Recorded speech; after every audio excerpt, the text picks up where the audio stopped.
Labis ang pasasalamat at tuwa ng mga batang nag-aaral ng Calero Elementary School sa isinagawang community outreach ng Bulacan First Provincial Mobile Force Company dito sa Barangay Calero, City of Malolos, Bulacan. Ang aktibidad ay pinamunuan ni Police Lieutenant Colonel Rayson M. Bagain, Force Commander ng Bulacan First Provincial Mobile Force Company, katuwang si Honorable Robin Paraiso, Barangay Captain ng Barangay Calero, City of Malolos, Bulacan, Honorable John Joshua B. Cudia, School Head ng Calero Elementary School, kasama ibang membro ng Bulacan PNP at ibang opisyalis ng barangay. Naghandog ng school supplies, food packs, libreng mga vitamins at palaro ang Bulacan First PMFC sa mga batang mag-aaral ng nasabing paaralan.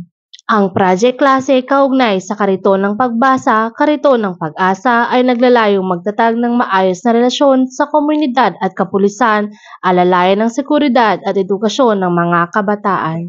Good afternoon everyone. Ako po si John Joshua P. Cudia, ang kasalukuyang school head ng Calero Elementary School. At malugod po namin pinapasalamatan ang mga grupo at individual na naging parte ng aming programa, ang BI Hero Support Calero. Ang BI Hero Support Calero program is a sustainable, research-based, and data-driven adapt school program po. Under ito ay karito ng pagbasa, karito ng pag-asa. This is a reading program po or innovation po ng ating paaralan para sa programang Reading Program DepEd Philippines. Ang isinagawang aktibidad ng Bulacan PNP ay nagpapakita ng dedikasyon sa pagseserbisyo at pagtulong sa mga mamamayan na siyang layunin ng Bagong Pilipinas program na maghatid ng positibong pagbabago at pag-unlad sa bansa. Go!